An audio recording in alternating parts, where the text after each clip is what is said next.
Welcome, sleepless spirit. I'm your storyteller tonight, here to guide you gently into the shadows of slumber, where dreams take over and worries fade away. Before we begin, don't forget to like this video and subscribe for more bedtime tales, whispered just for you. Let me know in the comments, where in the world are you watching from, and what time is it as you listen tonight? And if there's a story you've been longing to hear, something spooky, something comforting, tell me. I'm always listening. Now, tuck yourself in. Let the darkness wrap around you like a warm blanket. It's time to let go and drift into the story. Growing up in a mid-sized Illinois suburb, I never gave solo shopping much thought, because I always felt protected from the stories you hear on podcasts or read in clickbait articles.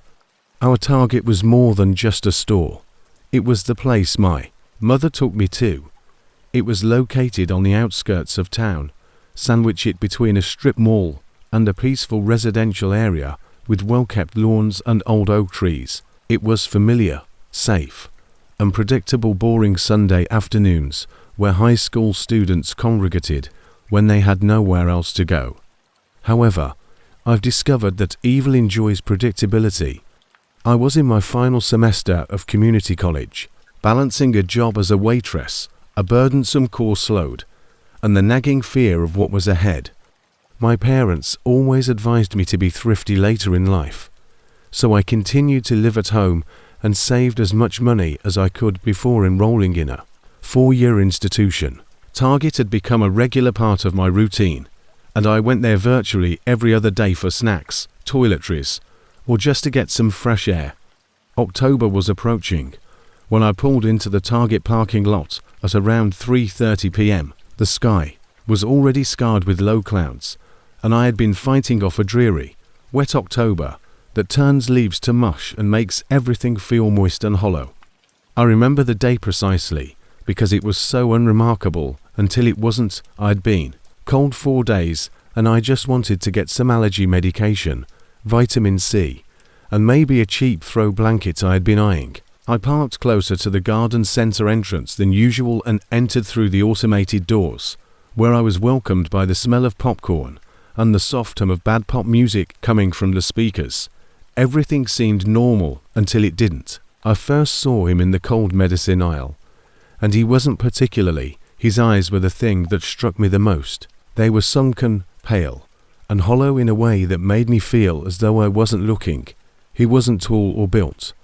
Rather, he was the complete opposite, thin, almost frail, and had an awkward slouch that made it seem like he was always trying to blend into his own body.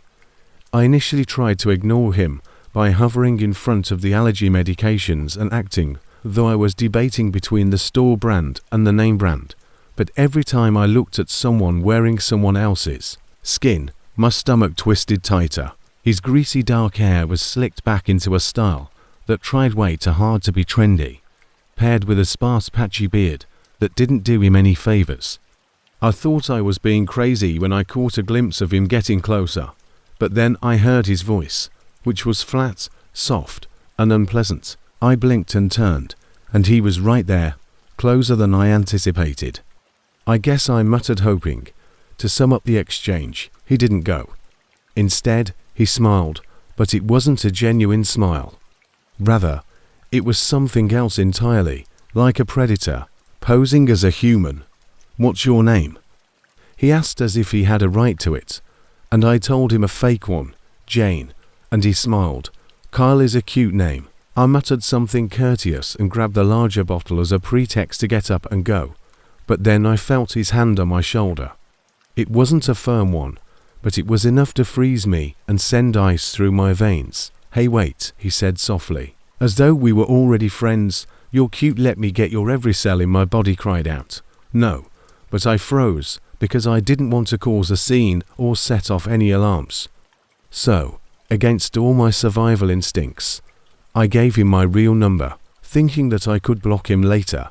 He entered it as if he had won the lottery, and I walked away shaking, telling myself that he would forget. When I pulled into my driveway 10 minutes later, I tried to brush it off, telling myself it was just a strange guy and an awkward encounter.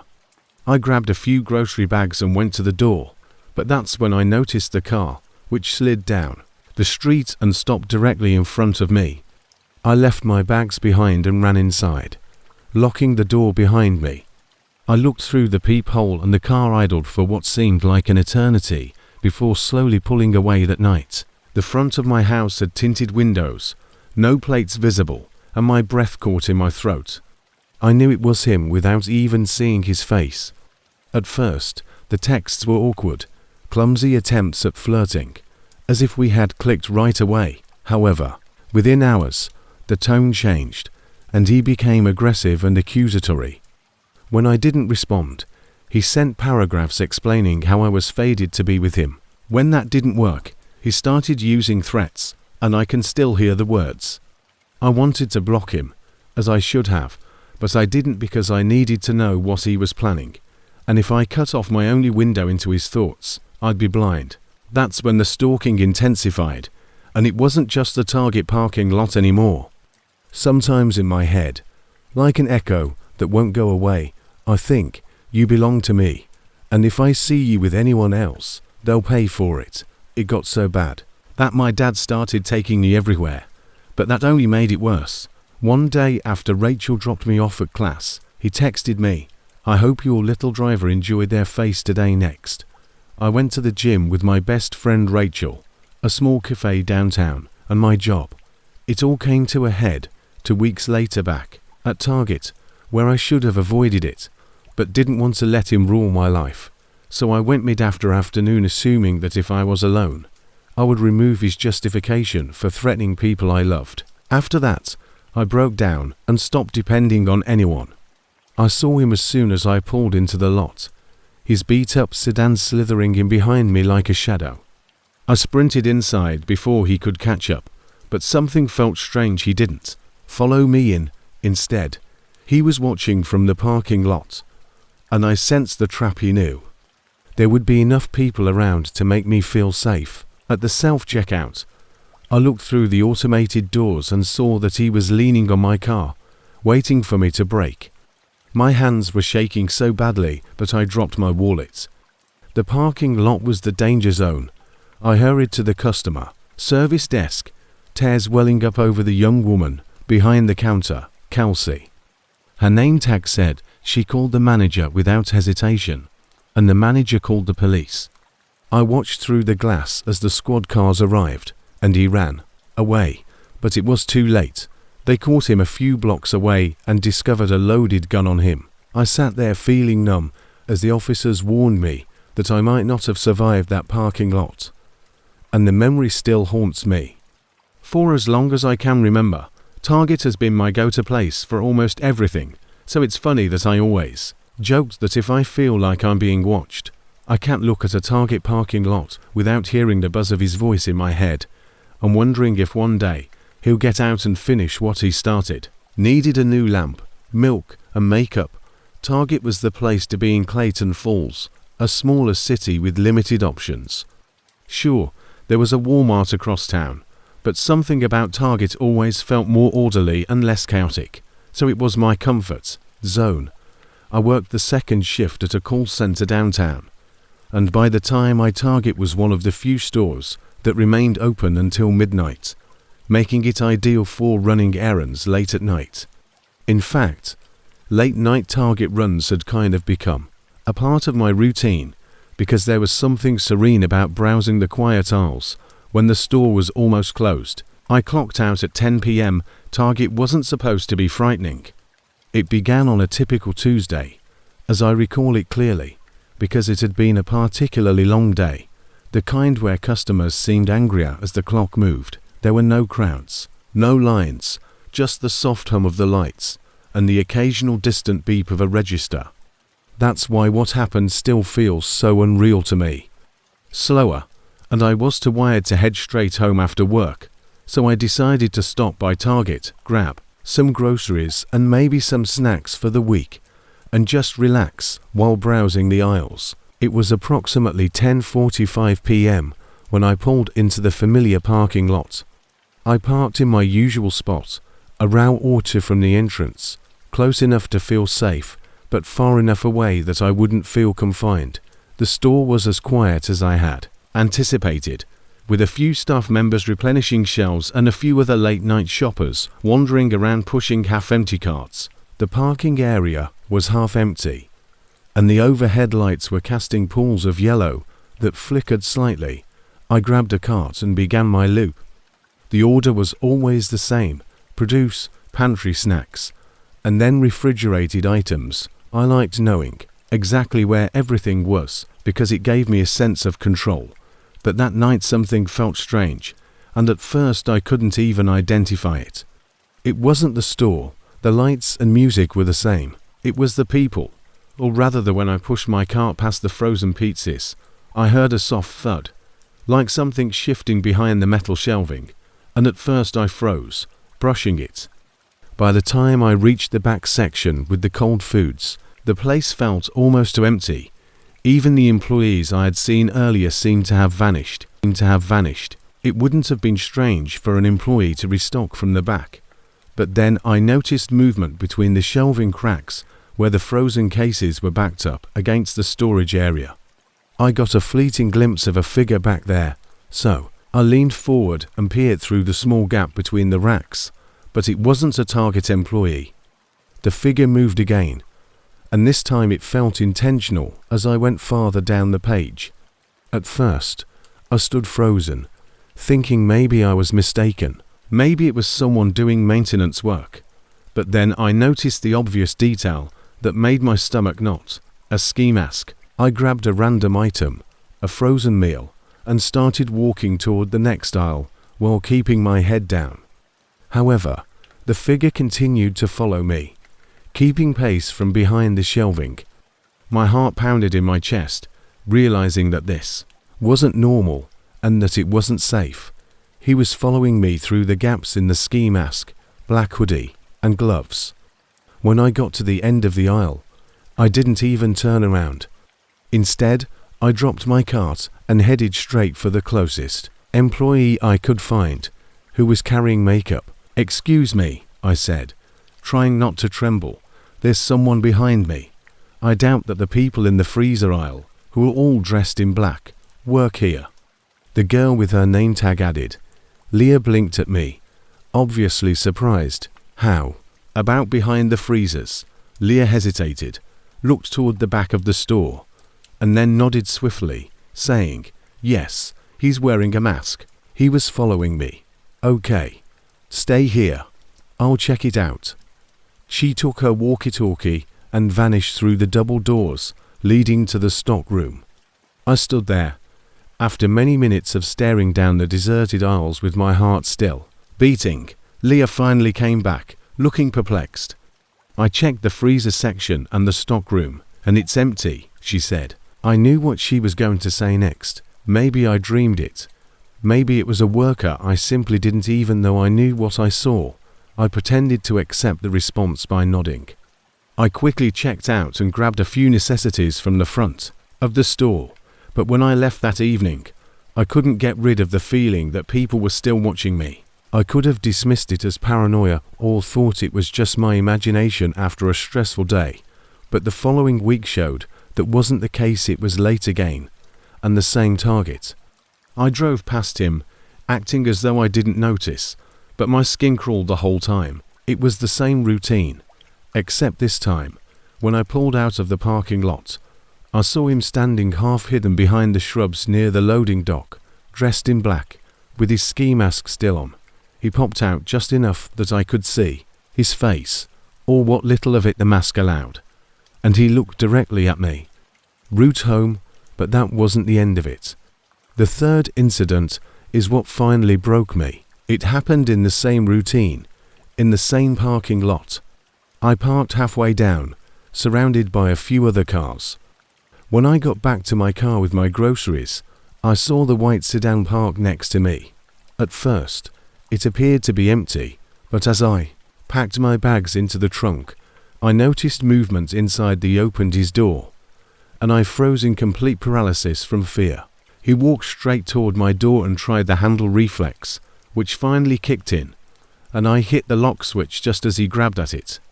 From the back seat of the sedan, a A figure wearing an all-black ski mask crawled into the passenger side, and our eyes met through the glass. I yelled for him to leave, but he didn't, so I pushed the car into reverse and sped it backward, the masked man clinging to the side for a few terrifying seconds before he let go. I didn't stop. I drove quickly out of the lot, pulled into a nearby gas station, turned off the lights, and waited for a few minutes. I haven't returned to that target because I don't know who he is or why he's there, but the last 3 times I went, he was waiting, and now even in other parking lots, I find myself looking at every white sedan and every shadow behind the shells. Later, the same sedan left the target lot and drove quickly past me. It wasn't the type of job that most people would consider exciting, but for me it was ideal. I had the luxury of being close to home, a steady paycheck, and a relatively laid-back environment where I could get to know my co-workers and feel comfortable. I spent the majority of the week working at the local department store, which was a fairly quiet place nestled just a few blocks from my apartment. A range of products, but the clothing department was always my primary focus. I spent the majority of my time in the women's section folding shirts, setting up hangers, and assisting customers who were trying to find something specific. It wasn't a particularly stressful job, at least not when compared to the chaos side seen in other areas like groceries or electronics, but I found comfort in my work there. By the time this story takes place, I had been working there for almost 4 months. My routine was established. I was becoming accustomed to the work and learning about the peculiarities of the store, and even had a group of friends who were also on staff. The shifts weren't too bad, and I enjoyed the rhythm of folding and straightening, the small chats with regular customers, and the camaraderie with my co-workers. Even though I occasionally had strange customer interactions, I usually felt fairly safe. One day, however, began like any other. I was by myself in the women's clothing department, standing close to the jeans racks, attempting to sort out the chaos of misplaced items. The store was comparatively quiet, with a few customers milling about, but nothing unusual, and I hadn't noticed anything to worry about. The man was tall, easily a few inches over 6 feet, and I noticed him right away, because he stood out. He was dressed simply in a jacket and jeans, but there was something strange about his posture. His movement seemed purposeful, as if he was moving through the store. Like most customers, I assumed he was just looking for something specific, but when he got, I greeted him with my typical retail smile. "Hello, how can I help you today?" He gave me a smile that didn't quite reach his eyes and said, "Excuse me," in a low, smooth voice. For a brief moment, he just stood there, staring at me with that odd grin still on his face, which was unnerving to say the least. I stared in surprise when he replied, "You can help me by going out with me tonight." I wasn't sure how to react at first, but I forced a laugh, attempting to dismiss it as one of those awkward situations. "Oh, I'm sorry. I have a boyfriend," I said hastily, thinking that would be the end of it. It was my standard response when things became awkward, but his response wasn't the usual "no you don't," but rather a matter-of-fact tone that suggested he knew something I didn't. I felt a little uneasy, but more firmly this time, I said, "I really do. Is there something you need help with?" He then responded, "Yeah, I need directions to your house," which made the hair on the back of my neck stand up. I hoped it was a joke and laughed nervously, saying, "Sorry, I really need to get back to work," I said, trying to walk away, but he didn't let up. Instead, he followed me. I wasn't sure if he was just being persistent or if there was something more sinister going on. I stopped walking and turned to face him, the awkwardness of the situation escalating quickly. "Why are you following me? You're kind of creeping me out," I said, feeling a bit bolder now, and my pulse was quickening. He raised his hands in mock surrender and said, "My bad," stepping back. I took a deep breath, relieved that I had managed to persuade him to back off. At least that's what I believed, and I went back to work hoping the encounter would simply disappear.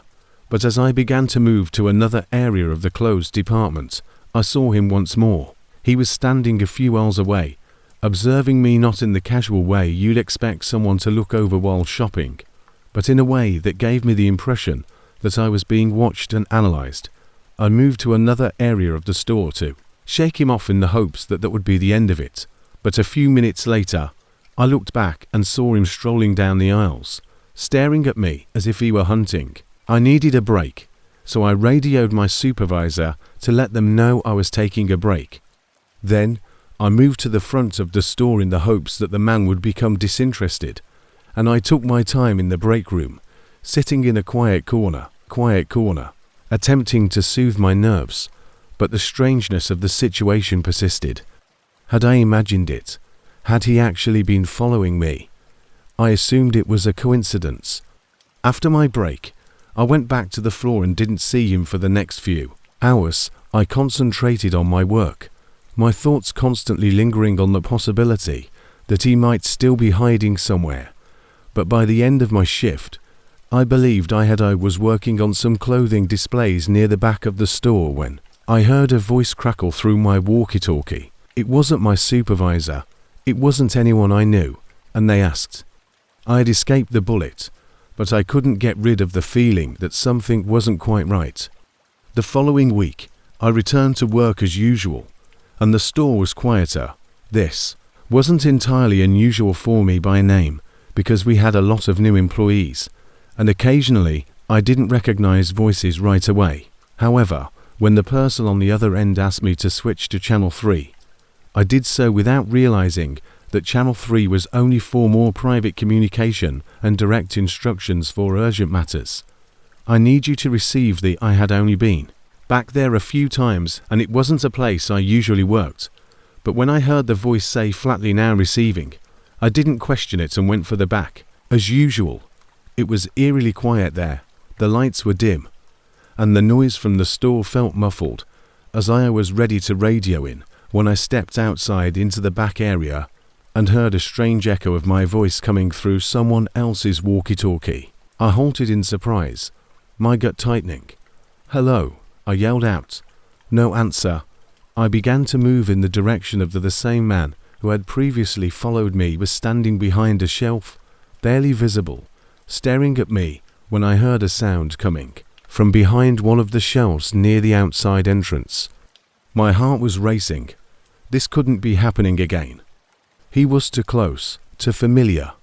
"Did you call me?" I asked, my voice trembling slightly. Without responding, he stepped out from behind the shelf, his tall figure looming over me. My breath hitched. "Please don't come any closer."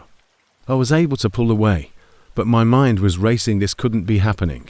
He ignored me, moving slowly and deliberately, and when he got close enough, he grabbed my arm and pulled me toward him with frightening force. I screamed in panic, but the sound was muffled by the silence surrounding us. At that moment, I caught a glimpse of movement out of the corner of my eye. My co-worker, Amy, was walking in the doorway, looking perplexed. "What's going on?" Before I could even comprehend what had happened, Amy hurried over to check if I was okay. I immediately explained. She asked the man to let go of me and ran for the door, disappearing into the dark parking lot. Words couldn't adequately express the horror I had just gone through, so we called the police right away. They arrived quickly, but by then the man was long gone, and they explained that it wasn't difficult for him to pick up a walkie-talkie on the same frequency as ours. The whole thing made me shudder, so I kept working at the store. It took me a few weeks to get over the feeling of being watched, but eventually the fear subsided. The man never came back, and I never saw him again, though occasionally I catch myself looking over my shoulder at night when I'm walking alone, half expecting to see him waiting in the shadows, but I never do. Music. I never thought of myself as being overly anxious, but October 2016 appended that belief in ways I still find difficult to comprehend. At the time, my wife and I had been living in Redfield, a small town outside of Kansas City, Missouri, where we had moved for her nursing job after months of looking for reasonably priced housing. Target was the only establishment open after 9 p.m. that didn't require us to drive 20 meters into the city, so it became our go-to spot for late-night cravings. The town wasn't particularly picturesque, rather, it was a collection of dilapidated neighborhoods centered around a dying strip mall, a few grocery stores, and the one spot that was always bustling.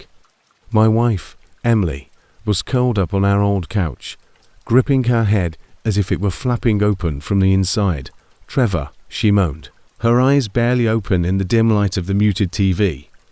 "I need Eden or something, please." She had forgotten groceries, or in this case, pills.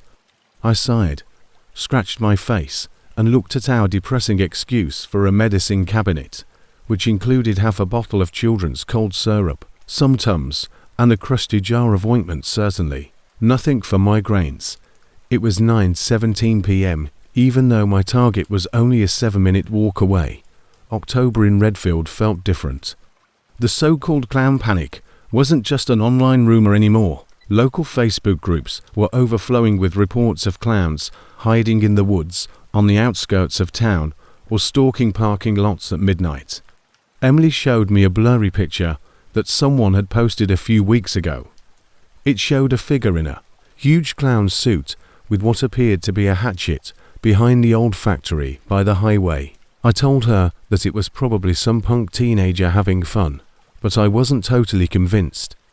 The fear had taken hold of the town, and even the school sent out emails asking parents not to let their children walk home because of my job change. Our one and only car had been sitting in the garage untouched 4 weeks. The battery was dead as a doornail, and we hadn't gotten around to replacing it yet. I could have tried downloading Uber or Lyft, but honestly, Emily's groaning again after dark snapped me out of my funk. I grabbed my hoodie, tucked the hood up, and told myself I was being silly because I didn't want to explain to a driver why I was too afraid to walk 7 minutes to Target. It was a quick walk, straight down Maple Avenue past the old Baptist church, then through a shortcut across the back of the Oakage Preserve, a small piece of woods where people used to walk their dogs. During the day, the air felt heavier than usual, as if the sky were sagging under the weight of those thick low clouds. Street lights flickered weakly, and every driveway appeared to be a black hole. I kept my head down and my hands in my hoodie pocket, acting as though nothing was wrong. However, no one dared enter at night anymore, so of course I wasn't going to take the shortcut. Everything all right, but there was a complete silence in the streets. Even the noises of frogs and insects were subdued. I told myself, don't look, paranoid or scared. If someone is out here, don't give them the satisfaction. However, a few blocks away, the sound of low-pitched laughter drifted from the eye halted in the darkness. It was dim, like a recording from afar, but it was definitely human. I balled my fists and told my brain, ignore it, walk. It's nothing, some kids are being idiots. But then I heard it once again. This time, I accelerated my pace, making my steps sound even more controlled, and my ears strained to pick up any sounds that didn't belong. All I could hear now was the pounding of my heart. And then I caught a glimpse of him, a flash of red hair and a flicker of white in the trees lining the sidewalk, and saw the painted smile.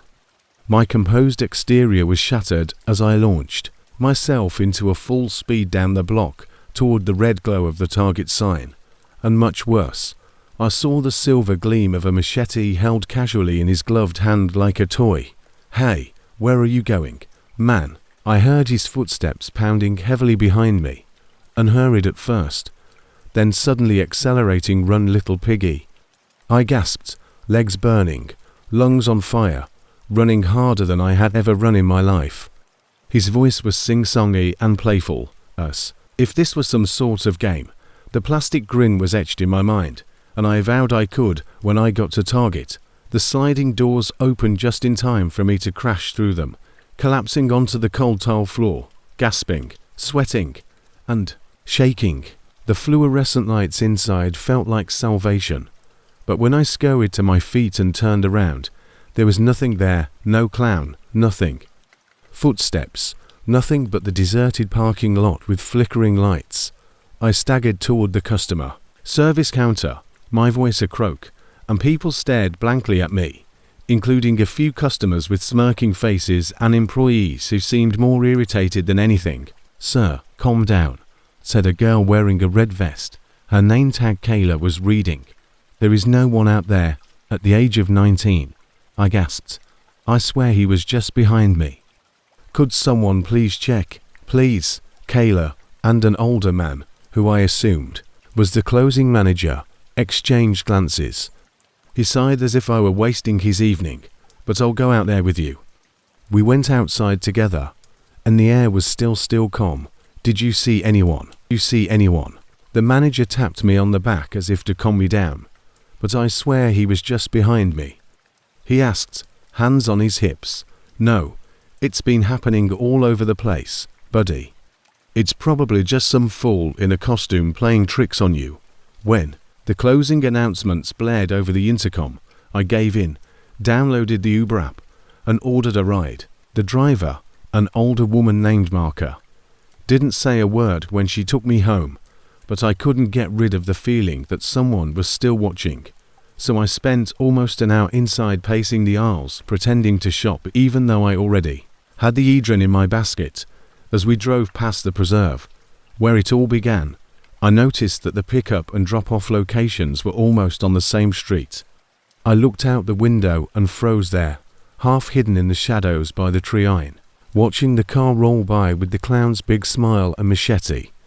I was unable to speak to Marsha, but after hearing that Target corporate had stopped selling clown masks, because apparently too many people were complaining about incidents, and they didn't want to be held liable, I never again walked that street or even parked close to that side of the store. However, the damage had already been done. People like me discovered that October is when some smiles conceal actual monsters, and not all of them wait for you in your dreams.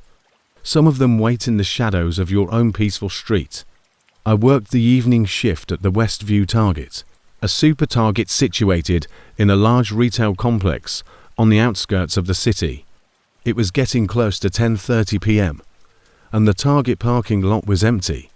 The hectic evening rush had already subsided, leaving me alone to complete the last of the cart retrieval. I had been working at this Target for more than a year, and cart pushing was one of the more solitary tasks that came with the job. The carts scattered all over the lot after hours were typically left in place. During the day, the area was bustling, with people coming and going from the nearby restaurants, fast food joints, and gas stations. But by this hour, the majority of the shoppers had already left, leaving the lot half empty. It was boring, but in a way I found peace in the quiet routine. That night, though, something was different.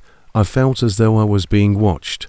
Inconvenient places were haphazardly abandoned far from the cart corral, giving me plenty of time to walk the lot, gather the carts, and get my steps in for the day. I was beginning to head back after picking up a few stray carts from the far end of the parking lot near the northeast corner. That area was always quieter because it was tucked away from the main entrance. The wind picked up, making the empty lot feel even more lonely. I had to shield my eyes from the headlights for a moment, but what really struck me was that the SUV didn't drive past like most. Rather than stopping in a parking spot, it slowed down and stopped directly in front of me, blocking the aisle. I was unsure of what to do, and although it was normal for people to park awkwardly in the lot, especially late at night, this was unusual. I turned to look at the car and saw a man get out. He wasn't tall, but he had a stocky build. The man waved me over and said, "I'm having a problem with my car, it's making this weird noise, and I was hoping you might help me." His face was hidden by the darkness. The car was running, and the sound of the engine added an odd layer of tension to the silence. "Hey," the man called out. I felt a strange unease coil in my stomach, but I forced myself to be polite. Know something about cars. It seemed innocuous enough, but something about his request felt strange. I wasn't a mechanic by any means, but I thought I could at least look at it if he was just looking for advice. I moved closer, but the more I got, the more I had the strange gut feeling that something wasn't right. He moved forward and pointed to the back seat of the request was strange, and I felt a chill go down my spine. I wasn't an expert in auto repairs, but I knew enough to know that getting inside someone's car, especially a stranger's, was a bad idea. If you could just get in, I need you to listen to it while I drive. My instincts kicked in, and I took a step back and answered, "Actually, I don't know much about vehicles," my voice trembling a little. "Sorry, I can't help you with that." Hoping that would be the last thing I heard, I turned on my heel and began to go back to where I'd left the cart. But then I heard the man's voice again. "Hold." I didn't know what his intentions were, but everything inside me told me that I had to get away, so I didn't stop to think about it. I started running, holding the cart as if it were a barrier between me and him, and my heart raced in my chest as his footsteps echoed in the quiet lot, getting louder as he followed me. The store's automatic doors opened in front of me, providing the necessary safety. I slid inside, feeling the cool air conditioning wash over me as the door closed behind me with a satisfying thud. I leaned against the cart rack to steady my breathing as I ran across the lot, the sound of his heavy footsteps becoming fainter behind me. The store was quieter now, with most of the evening shift working. I kept my eyes on the doors, hoping the man had followed me inside, but after a few minutes it seemed like he had vanished. I assumed he had left the parking lot. Perhaps he had just been a harmless oddball, but the fear in my chest wouldn't go away so easily. I knew the store was busy, but it was always calm inside, especially once the chaos of the day had subsided. I worked for the next 30 minutes near the store entrance, as close to the lights and cameras as I could, because I didn't want to be alone outside again after that. By 11:15, the lot had begun to look more deserted, with no sign of the man or his SUV, so I was ready for my break. I clocked out and headed to the break room in the hopes of unwinding for a short while. The room was empty, so I took out my phone. There was nothing out of the ordinary about the break room, just a faint buzzing of fluorescent lights overhead, but then I heard the door open. At first, it was just a faint sound of the door opening and closing behind me, so I assumed it was another employee entering. I was aimlessly browsing social media in an attempt to get rid of the uneasy feeling that had taken hold of me, for a break or a change of shift. But then the silence dragged on, and I turned around, my heart sinking.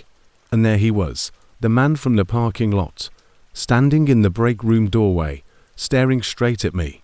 His face was as shadowed as ever, but I could tell he had been observing me for some time because of the way he stood there, and his presence made the air feel heavy. I froze, my mind racing, my body already pushing itself into motion, and I bounded out of my chair and ran for the other door without turning around.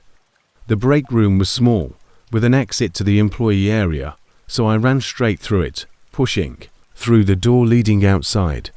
As I turned the corner of the building, my heart continued to pound in my chest. Ran back toward the main entrance, barely thinking, desperate to get away from that man.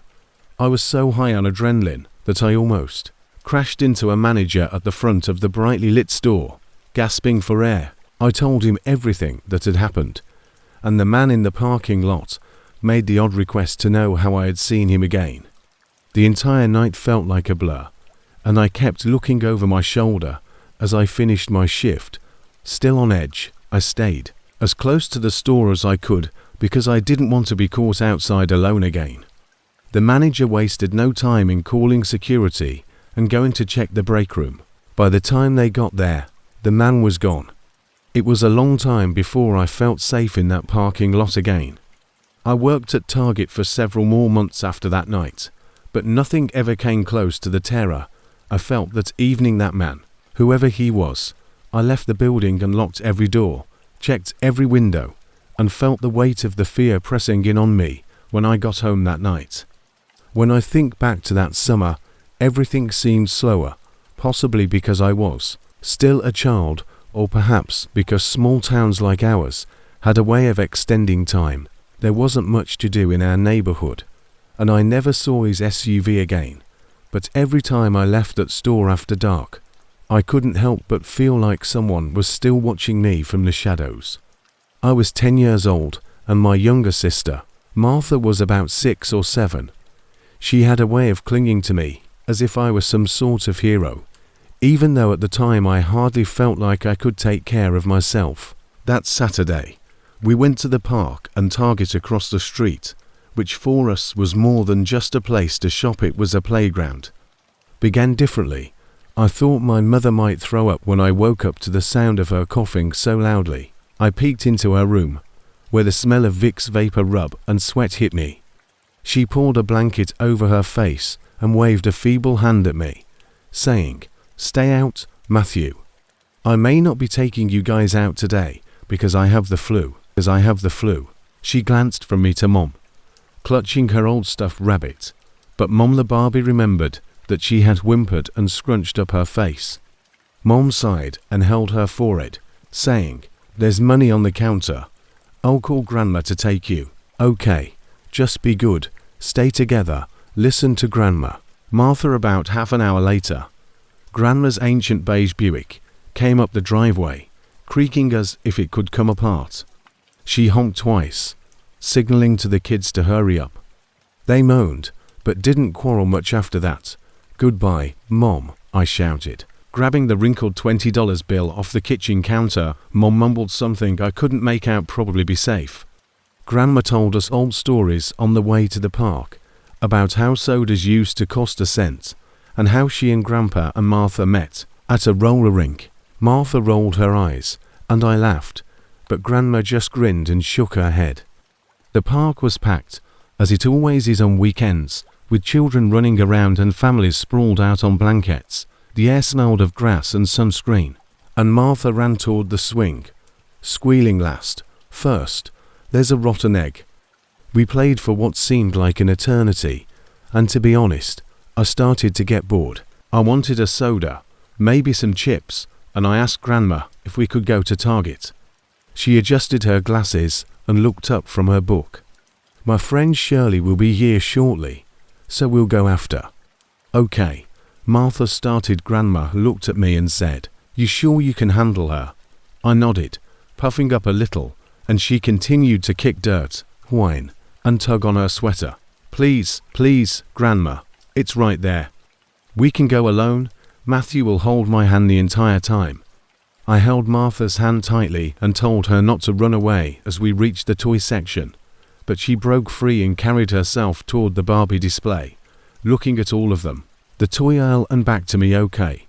Inside Target it felt like a different world, with cold air blasting from the vents, floors that were shiny enough to see your face, and aisles that stretched like mazes. She smiled and said, "I'm going to get this one and this one, and on my birthday this one. Martha, pick one please. I moaned, "I want my soda." And she pointed up at a Barbie, wearing an absurd blue dress on the highest shelf. Of course, I can't reach that dummy, so I muttered, trying to jump, looking foolish, and that's when I heard the voice, "Need some help with that, please." I froze when I heard someone pretending to speak, and her voice was almost a high. She looked strangely tall, with a lot of makeup on her face, including red lipstick that was smudged on the edges like old ketchup. Her smile was broad, but it didn't reach her eyes, and Martha was always pointing at the Barbie. "There you go, sweetheart," she said, passing the doll to Martha before turning to face me and saying, "You're quiet." The woman leaned close-owned, reached over me, her arms large and hairy, but she maintained that strange smile. "My dear, what is your name?" She was staring at us, and I didn't like it. My stomach turned. "Matthew, that's my sister Martha." She cooed, "Oh, adorable. You know I've got my skin crawled," as she continued. "There are more dolls in my van than they got here. You can pick as many as you want free." Her smile flickered for a moment, but then her expression went blank if I had said something incorrectly. "Grandma is waiting outside and will be here any minute." She forced a grin back, saying, "Oh, you're not alone." I noticed that she had been staring at us for too long, so I took Martha's hand and we quickly left, thanking her for her assistance. I looked back, but as she was still watching the register, I realized that I had forgotten my Coke. "Stay put, okay? Don't move, I'll be back." When I returned from getting the soda from the refrigerator aisle, Martha wasn't there. Where was Martha? Grandma's voice sounded behind me, startling me. My voice cracked, but she wasn't there. We both became alarmed, and the staff joined in. The announcements that were blaring over the speakers, but there was no sign of her. Then I remembered the woman in the van, so I told her when the police discovered her in the van with 2 other girls. They told us that it wasn't a woman, but rather a man wearing his deceased wife's face as a mask. They claimed that his wife had been used to help entice children, but when she attempted to flee, he killed her and dressed her up as a costume that day. That Barbie, the police told us that Martha had been found in the back of the van, dazed, clutching the Barbie doll he gave her. It could have been the last thing my sister ever saw. Everyone kept saying that Martha was lucky, but lucky didn't feel like the right word when I still woke up at night hearing that that man's voice in my head, that fake sugary voice. Was fine on a physical level, but after that day she stopped talking for weeks, wouldn't go near stores, and wouldn't even let Mom leave her sight. I blamed myself because I was supposed to watch her, but I couldn't. The news reported on it for a while, and everyone in the town knew what was going on. People gave us pathetic looks at the grocery store, church, and other places for weeks, but then life kind of moved on and people forgot, but we didn't. Martha began therapy, and I did too, even though I detested every minute of it. They caught him, but it turned out that he wasn't from around here. Instead, he travelled between small towns posing as a woman preying on children in a large box. Storr's trial was uneventful. There was no great courtroom drama like in movies. He pleaded guilty, and we never saw him again, but it wasn't like the movies where everything returns to normal after the villain is apprehended. Mom still checked every lock every night. Martha still slept with the lights on, and I still winced when strangers smiled at me for too long. I tried not to think about it, but some nights when the house became too quiet, I couldn't help but feel queasy whenever I saw a woman wearing bright red lipstick. There were times when I wondered if I hadn't returned in time, if I hadn't remembered the van, and if Martha was still with us. I occasionally went to Target, but never to that one Mom's house. I work in customer service at a credit union, and it was the end of the month, which meant back-to-back complaints about overdraft fees, irate members shouting over things they didn't understand, and a manager who kept breathing down my neck about upselling new accounts. I'd been looking forward to that Friday night all week. It had been one of those exhausting, soul-crushing work weeks where every day blended into the next. I had intended to curl up on my couch, turn on some pointless reality TV, and lose myself in greasy pizza and heating pads, but at approximately 9:15 p.m., as I rummaged through the endless fluorescent lights, I was exhausted, my head ached, and to make matters worse, my period had arrived like a freight train that morning. I discovered I was down to exactly one tampon in my bathroom cabinet, so I sat on the bathtub's edge for a long minute wondering if I could wait until morning. However, tomorrow was already scheduled, and my friend Kayla was taking me to a yoga class at 8 a.m., followed by brunch with her new boyfriend. According to his LinkedIn profile, I already didn't like the finance bro, so whether I liked it or not, I had to get up and leave. I took my keys, pulled on a hoodie over my pajamas, and went to Sundown Supercenter, a large box store on the outskirts of Maple Hollow that was more like Target than Walmart and the kind of place you only went to at 9 p.m. when you forgot something essential. I parked in the second row beneath one of the few functioning lamps and murmured to myself, in and out 5. The parking lot was nearly empty as I pulled in, with only a few scattered cars and the overhead lights buzzing in that eerie half-broken way that made everything feel like a scene from a horrible horror movie. Minutes, a bored-looking teenage cashier leaned against her station, scrolling through her phone. The only other people in the area were an elderly couple fighting over cat food and a man in a greasy hoodie searching through the shelves, which appeared to be half-stocked as if they hadn't bothered to restock since the afternoon rush. I walked straight to the feminine hygiene aisle, past rows of dusty seasonal decor and a depressing end cap of expired Easter candy. The store felt quiet, with no music or conversation, just the hollow echo of my sneakers on the floor. I shivered a little, but told myself it was just a cold blast of overcompensating air conditioning. When I saw him, he was standing about 15 feet away, staring at the shelves as if he was trying to figure them out. At first glance, nothing about him shouted danger. He was in his late 30s or early 40s, with a ball cap pulled low over his thinning hair, baggy jeans, and a zip-up jacket that was too heavy for spring, but something my gut tensed because it seemed strange that he was merely scanning the aisle rather than actively looking at the products. Perhaps he was here for his wife or girlfriend, but he had nothing in his hands, no basket, no list just hanging around. I ignored him and took the box and hurried over to the toothpaste aisle, telling myself that I was overreacting. My therapist says that sometimes I see red flags even when they're barely pink because of the mugging I experienced in college. But when I saw him again 3 aisles over, feigning to browse razors, my heart rate went up, and I knew he was following. I gripped the toothpaste box more tightly than I should have and sprinted down the deodorant aisle while he followed out of the corner of my eye. He wasn't close enough to touch me, but he was close enough to draw attention to himself. My mind raced with ideas. Perhaps he was trying to prevent me from losing money, or perhaps I looked suspicious in my pajama pants and hoodie. But if that were the case, why didn't he just come up to me? In order to test it, I zigzagged through a number of random aisles, including home goods, vitamins, and paper towels. Each time, a few seconds later, he appeared pretending to look at nothing.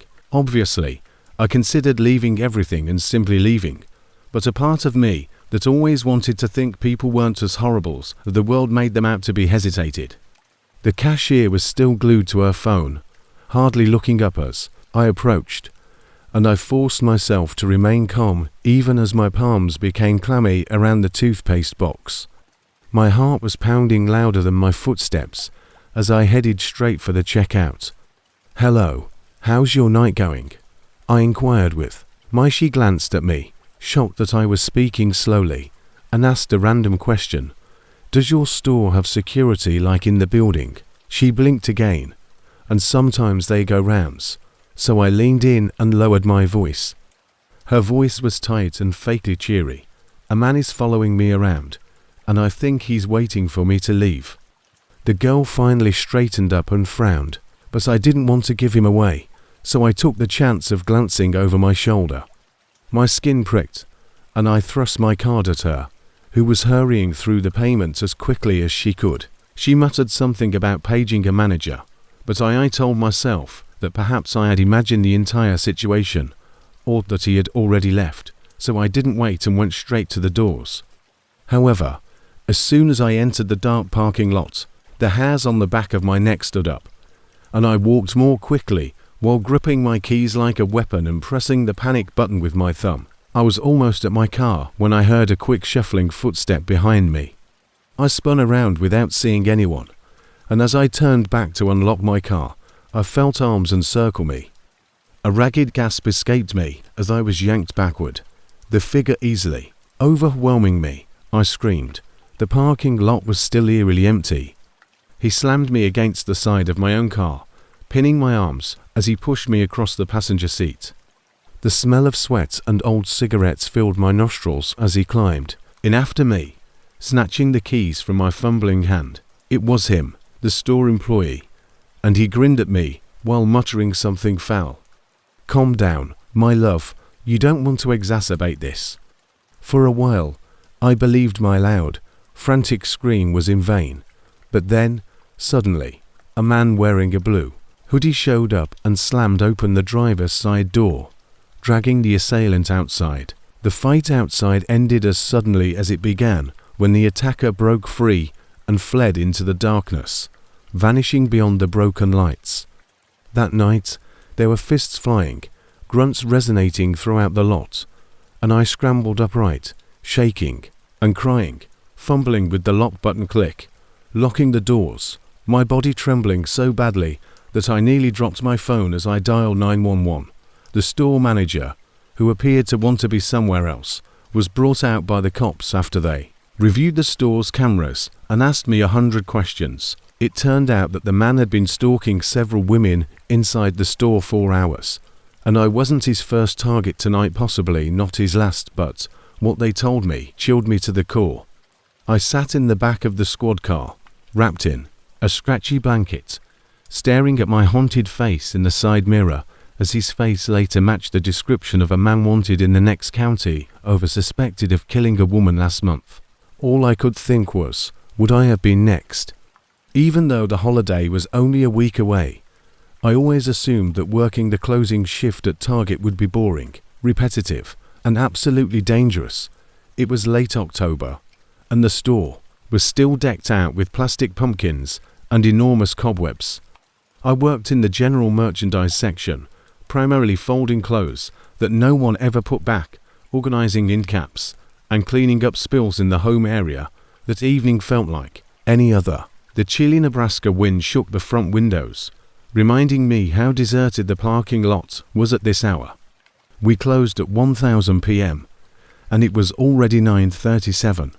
With the exception of a few lingering customers, most customers had left by the time I looked at the man wasn't someone I recognized, and I'd been here long enough to know most of the regulars, tall and thin, wearing a faded grey hoodie with the hood up even though the store was warm inside. I sighed and watched for 23 minutes before I could clock out, drive home, eat leftovers, and curl up under my heated blanket, but something wasn't right.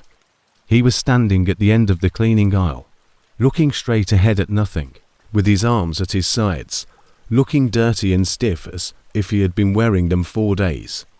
He wasn't looking at any products, holding a cart or basket, or shopping. I watched him for a minute from the end of the main aisle, half hidden behind a display of discounted candles. He didn't move or blink as far as I could tell, so I swallowed hard. Perhaps he was waiting for someone who had passed away, but either way, it made me feel cold. "Hey, you good, Clara," I said, a little startled.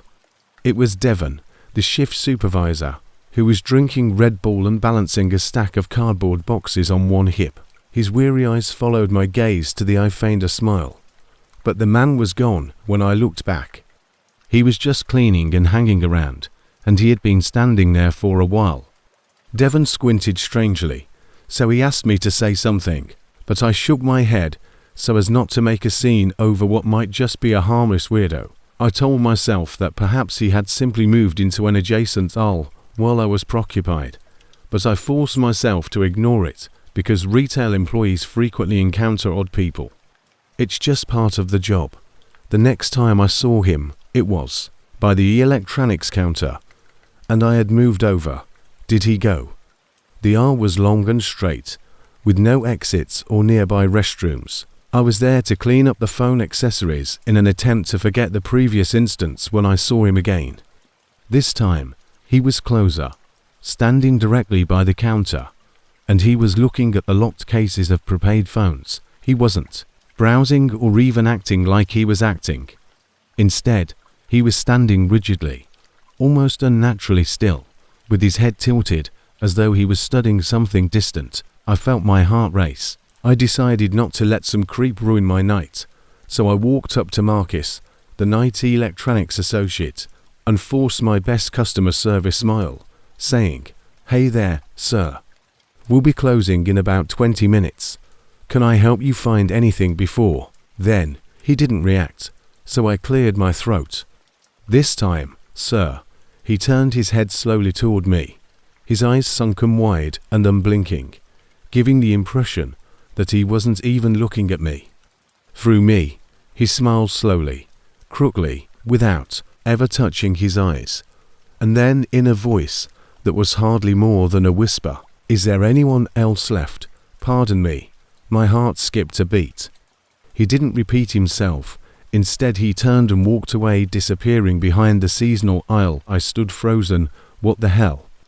Paul, the nightly security guy, was checking the cameras when I hurried over to the security podium. "Hey Paul, there's a guy acting really strange over by electronics. Can you keep an eye on him?" Paul, an ex-cop who took his work way too seriously, leaned over. Paul nodded as I went through the camera feeds and saw him walking toward the back in his grey hoodie.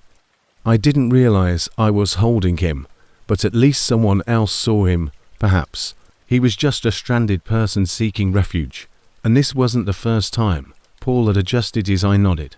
But my hands were shaking. Why was I so shaken? People were loitering all the time. But there was something about him that felt off, like I wasn't just seeing a creepy guy, but something worse.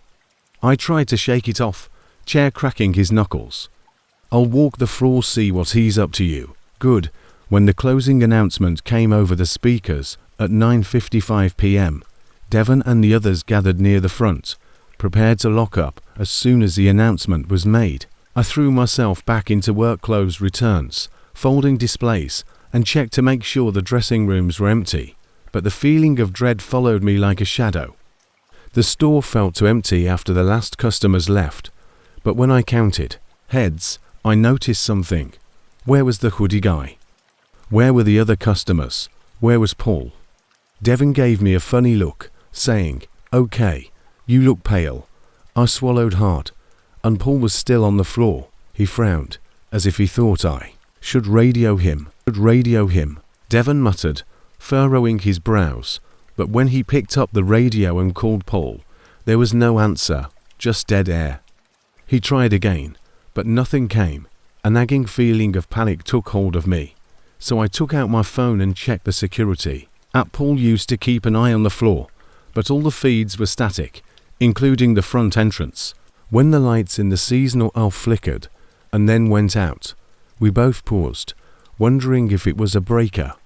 Cameras never go out all at once. Devon gently shook his head when I asked, but my voice trembled. "Just that aisle, number 1.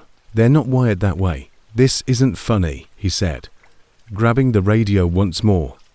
"Paul, report to the front right away." "Nothing." I started toward the seasonal aisle, but it was so dark that I couldn't even see the candy displays at the edge. Then I heard fast-moving, dark footsteps approaching us, and I screamed.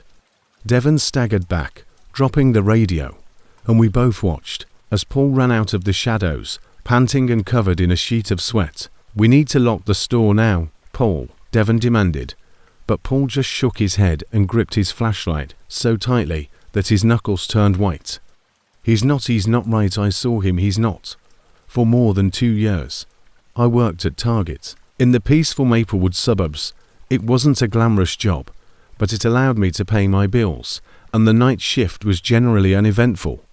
Most nights, I had the store to myself, with only a few customers browsing in the late hours. It was always quiet and a little eerie, but that's how I liked it. It felt different, but strangely comfortable. The air was heavy with the promise of a storm. Heavy clouds had been looming all day, and as the evening wore on, the wind started to pick up. The store was eerily quiet, and it was almost time for closing. Just after 11 p.m. only a few people remained after the usual late-night crowd had dispersed, including myself. I was drawn to a girl standing close to the checkout counter who was pacing back and forth and glancing around the almost empty store, if she was searching for something or someone. She exuded an uneasiness that made me uneasy. That I recognized right away as someone who worked nights. I'd seen it happen a lot of times, especially when people are alone and out at odd hours, but her anxiety felt different, like there was more to it than just being in a quiet store late at night. She was wearing a simple red tank top and a flower print skirt, and her blonde hair was pulled back in an untidy ponytail. I couldn't help but notice how at the counter, an older man was standing checking out a few items. His eyes kept flicking toward the girl, lingering a little too long for my taste. He was tall, possibly in his early 50s, with a sharp, angular face, and his uniform was neat. But what really showed was how she looked, how her eyes darted around nervously, and how afraid she was. When the couple at the counter left, the girl pushed her cart quickly toward the aisles, obviously trying to get away from the counter. I could see the conflict in her eyes. She wanted to leave but was hesitant. There was something strange about the way she carried herself, as if she didn't want to draw attention to herself, but also didn't want to leave without getting what she came for. I wondered if I should just mind my own business and complete my shopping, but something about the circumstance kept bothering me. I knew it wasn't right, and she wasn't just uneasy, she was afraid. I chose to ask her, "Hey, are you okay?" I asked quietly so as not to startle her. Turned, and I briefly noticed a glimmer of relief on her face. "Yeah," she answered in a strained voice. "I simply forgot to get some snacks." I didn't want to leave her alone, so I nodded even, though I wasn't sure she was lying, or at least hiding the true source of her discomfort. I didn't trust that creepy guy at the counter because of something about him. He asked, his voice a little too rough for my taste. "No, I'll wait for her to come back," I said, turning my back on him. I could almost hear his frustration as he wanted to get rid of me because the girl didn't return after I waited for a while, checking the time, and after 10 minutes, I was getting restless. She didn't just vanish, perhaps she had left, but I wasn't positive, so I decided to search for her. I pushed my cart in the direction of the snack aisle, where she had stated she was going, but there was no sign of her, and the store was unusually quiet now. I wondered if she had left through the back exit because she was afraid of something or someone. The idea of her walking alone in the stormy night made me shiver. I walked through the empty aisles, peeking into the other sections, but there was no girl and no cart. The aisles felt endless, and the hum of the lights overhead seemed louder than usual. Suddenly, I spotted her cart at the end of the aisle parked carelessly, but I couldn't find her. I looked in the other aisles, looking in every row and corner, but she wasn't there. "Hello," I called out, my voice eerily echoing in the silence, but there was no response. A distant thunderclap echoed through the store's walls, and I looked outside, where it was pouring hard. Now that the winds had increased and I could tell a storm was approaching, I looked at my phone and saw that there was no service, which was normal for this area of town, because the signal was always erratic, especially in inclement weather. I wasn't sure what to do next, because the last thing I wanted was to become entangled in some strange circumstance, but I couldn't get rid of the uneasy feeling, so I kept searching.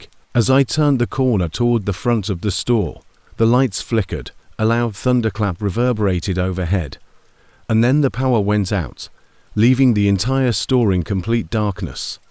"Hello," I called again, my voice eerily loud in the quiet. My phone was useless now, so I reached for my flashlight and switched it on, illuminating the store with a faint glow. My breath caught in my throat, and then I heard a soft, scared whimper behind me. I turned around and shone the flashlight in her direction, and I saw the girl standing a few feet away, her eyes wide with panic and her sweaty clothes. "Had seen a ghost. He locked us inside," she said in a tremulous whisper, and I blinked in confusion, wondering, who? "I've seen the crazy man behind the counter with a gun." My stomach dropped, and I asked, "What do you mean?" I looked back toward the counter as I questioned, trying to take in what she had said, and then she muttered, "We need to leave," and I didn't know what she was saying. When she replied, "Let's check the front door," I suggested, trying to remain calm. "Maybe we can open it. We need to get out of here and call the cops." I had seen the man, but he didn't look menacing, but I wasn't ready to brush it off. She nodded, terror shining in her eyes, as it was strange to walk through the store with only the dim glow of my flashlight piercing the darkness as the storm outside raged on, howling and wind slamming against the glass walls. She followed me down the dark aisles, and we moved carefully, each step feeling like it echoed louder than the last. My phone was dead and useless. When we arrived at the front, I went to the counter to get the keys to the back door in the hopes that we could simply leave and find safety.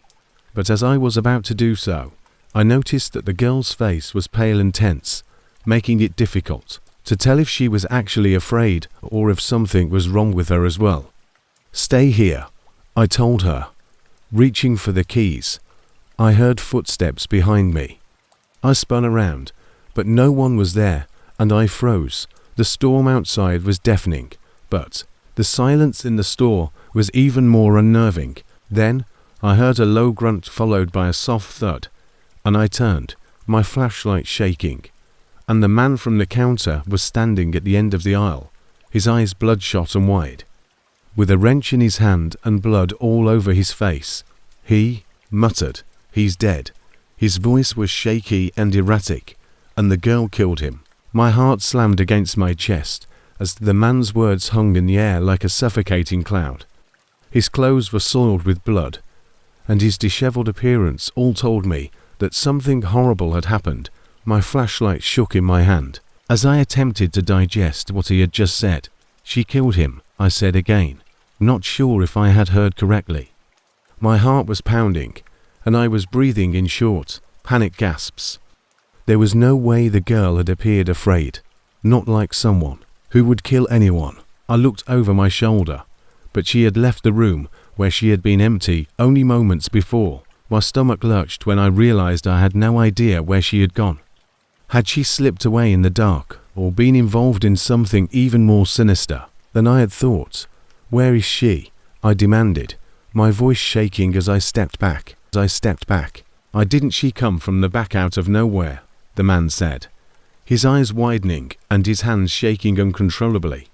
I swear he stammered, his words coming out in fragments as he was talking to her, and then she just hit him with the wrench. I couldn't believe what I was hearing, and this didn't make sense.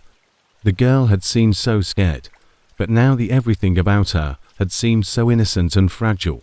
But now in the shadows of the scenario, the pieces didn't fit together, and I turned to face the back of the store with my heart racing. Could she have been the one responsible? The man's voice interrupted my thoughts. "She's here," but I wasn't entirely sure. I quickly turned around, but nobody was there, and the store was completely quiet except for the lights above us flickered in the roaring storm outside, creating spooky shadows on the aisles of goods. And suddenly I heard it's a small, nearly undetectable sound, but it's the tiniest scrape of the sound of shoes on the linoleum floor chilled me, and the floor was damp from the rain outside. As they approached, I snatched up the wrench the man had dropped earlier, my hand trembling as I held it in front of me like a weapon, and as I saw the shadows move and twist along the walls, I found it difficult to breathe, forming strange patterns in the fading light as the sound of her footfall increased, and I could hear the girl now. But she wasn't actually sprinting or even moving fast, but it seemed like she was. Her steps were slow and deliberate as she tried to ambush me. As I stepped backward and gulped hard, my heart pounded in my chest, and I kept having the uncontrollable feeling that I was about to get ensnared in something much more horrifying than I had never thought. That a deep, guttural laugh would break the stillness, making my blood run cold. "Don't worry," a soothing voice whispered. "We're almost finished here." I spun around, but no one was there, and I couldn't tell because it felt like the words were being spoken right into my ear. Panic snagged at my throat, whether it was the girl's voice, the man's, or anything else. Moved back toward the store's front, clutching the wrench more tightly as I attempted to settle my trembling hands. But when I hesitated when I got to the counter, she was standing a few feet away. Her blonde hair draped loosely over her face, which was wet with perspiration, yet her eyes were hardly visible in the dim light. The eyes were the worst. They were hollow and vacant, as if no one was home. She had changed from the girl I had spoken to earlier. A twisted smile that didn't belong on her lips. "You should have left," she muttered, her voice unnaturally serene, her face so young. She moved forward before I could respond, and it looked like the universe tilted its lights. I swung the wrench at her as the above flickered fiercely, creating lengthy shadows on the walls, but it seemed as though she wasn't. Even the store moaned as my hand moved through her, as though she were composed of vapor. The door smashed against the wall outside due to the storm's pressure, and I could feel the temperature drop outside the windows, shook as though the wind were attempting to destroy the structure. And then simply after that, everything ceased. The electricity returned, and the lights began to flare. With the wrench still clasped in my fingers, I stood by myself in the center of the store. The man with the wrench was still there, but the girl was gone. His eyes where he retreated from me, his hands raised in submission, his eyes wide with fear, saying, "She's." I looked at him, he stammered, his voice high-pitched with fear, not human. His words were too much to comprehend and too crazy to believe, and they made my body numb. However, I was at a loss for answers. Who was she? I muttered "I don't know, but she's," he said, shaking his head and crying. None of us are the same. Suddenly, like a kick to the gut, I realized stomach. I looked in the direction of the store's rear, where a door was just barely visible. The shadows, which couldn't have existed earlier because they weren't a part of the layout, I fled, leaving the man behind as my footsteps reverberated throughout the store. I unlocked the door when I got there, and while it was suffocatingly black, as I moved closer, I noticed a giant mirror in the middle of the space. I could see myself reflected in the glass, but something was off. My face was contorted into a hideous shape, form of myself, and I noticed the girl lurking in the shadows behind me. The reflection smiled as it watched me with those soulless eyes, and I staggered back, my heart pounding. The world went dark, and the door slammed shut. That was the last time I worked the night shift at that target. The police searched the area, but nobody ever found the girl or the man. Store, but the mirror and door were gone, as though the room had never been there. They said it was all in my head, but I know what I saw, and her smile will always be remembered.